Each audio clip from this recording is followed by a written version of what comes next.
in Aswan. It's a very early start to our day. It's about 4 o'clock in the morning. And the reason why we're up so early is because we have to drive all the way to Abu Simbel. We're gonna have a driver take us there. It's about a 3-hour drive.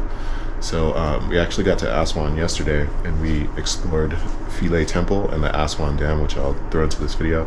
And now we're just gonna go down to Abu Simbel and explore another temple. So we'll see you there. Welcome to Abu Simbel. So all 4 of these statues were dedicated to Ramses, King Ramses, and he actually had these statues built for himself.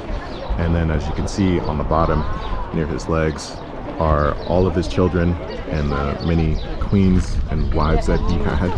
And then in the middle there is the god Horus. And then this one here was actually destroyed in the earthquake. And then there's another temple on the other side, which is called the Temple of Love, that was dedicated to his wife, Queen Nefertari. And our guide was saying that it's not really that crowded, but to me it seems like there's a lot of people here. But he was saying that last year in the new year, there was a line stretching all the way out to here, just to get inside of the temple.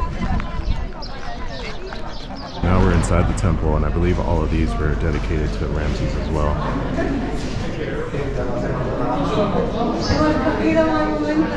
Looks like this is King Ramses again, slaying another man. After he slayed another man, slaying 2 men. And maybe him again, or another god, or king on a chariot. And there's a horse over here. So everything tells a story. We have all these people underneath this right here. I wonder what they represent. Probably soldiers. Soldiers, yeah. It looks like this person here has 2 cups or 2 glasses. And he's making an offering to this god here, the cow god. They have horns on either side of their head. It's King Ramses again, slaying another man. And then you have another god here, Horus again. And then I believe this is Queen Nefertari. This one is the darkest god, but all 3 of these on certain dates, the sunlight will light up their faces. Not only their faces, but not this one. Photography back then, or modern technology like we have. This is how they told stories or recorded their history. Horus was everywhere. This god here, I think his father was Osiris. There he is again. It's King Ramses here. He's holding a tool or a weapon, and it looks like he has an enemy, or many enemies actually. And yeah, there's many different pieces of artwork in here representing King Ramses, of course. And then there's Horus again, the god Horus. Got this beautiful temple here, dedicated to King Ramses. Just outside of that, behind or in front of it, is part of Lake Nasser, and the views are just spectacular. All the crowds have gone. We have Abu Simbel almost all to ourselves.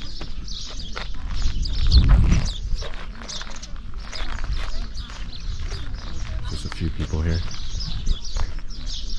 So this is commonly known as the Temple of Love.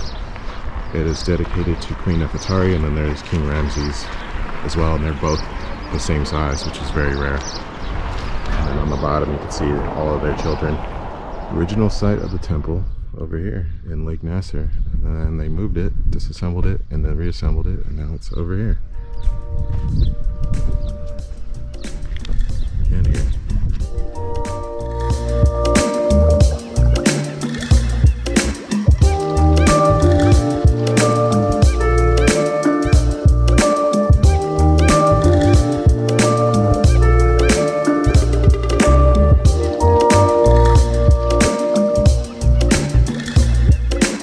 This is Philae Temple, and it took 800 years to build. And these columns here, you can tell these aren't even fully built yet, but these ones are. And then these ones on this side, I think the guide had said that there's like 30 plus columns, but each one. Each column is different at the top. And the only people who stayed here were priests and servants.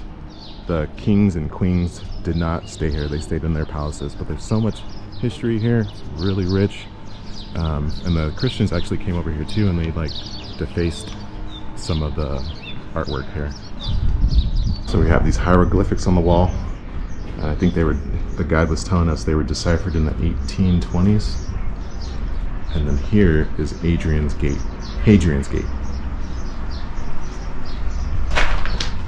And they actually had to move this temple. This is not the original location. They moved it from somewhere over here and brought it over here because of the construction of the dam in Lake Nasser.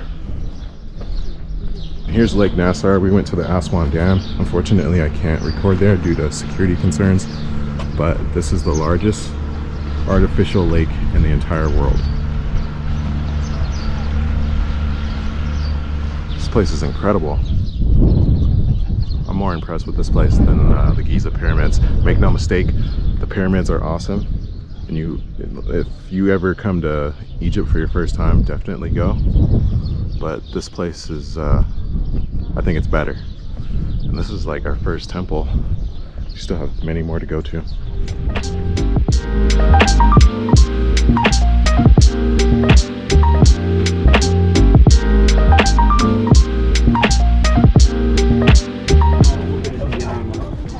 Alright, now here's our next temple, Kom Ombo, 160 Egyptian pounds. And our guide is going to take us in. So welcome to the temple of Kom Ombo. And as you can see, there's two doors, or two entrances dedicated to two different gods. And you'll see at the very end, there are two altars actually. And this entire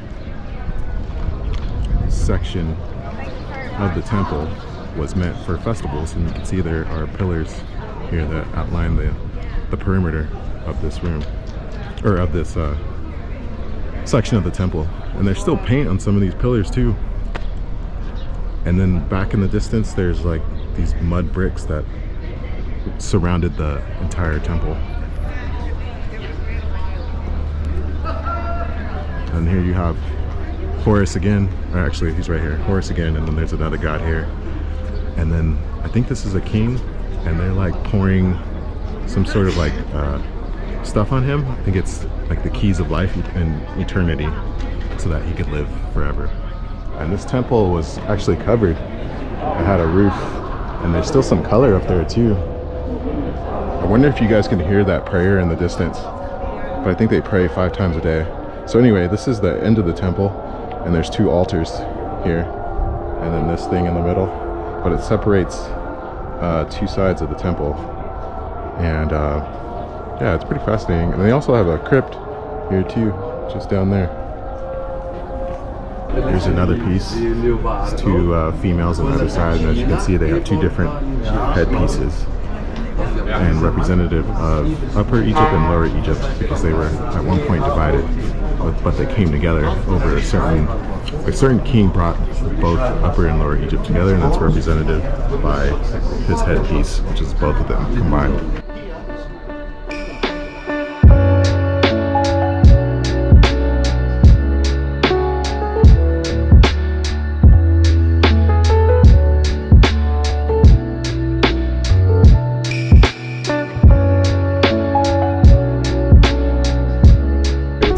Just want to close this video out. So today we did Kom Ombo, and then we did Abu Simbel, and it was a really fun day. Highly recommend going to both places and do a Nile cruise for sure if it's your first time in Egypt. Tomorrow we are doing Edfu, and then the day after that we're going to do some other stuff. I think the West and East Bank, which is the Valley of the Kings, and we're going to do a hot air balloon ride as well. So yeah, if you like this video, please do us a favor and click on the thumbs up button. Don't forget to subscribe if you want to see more videos like this, and we'll see you in the next one.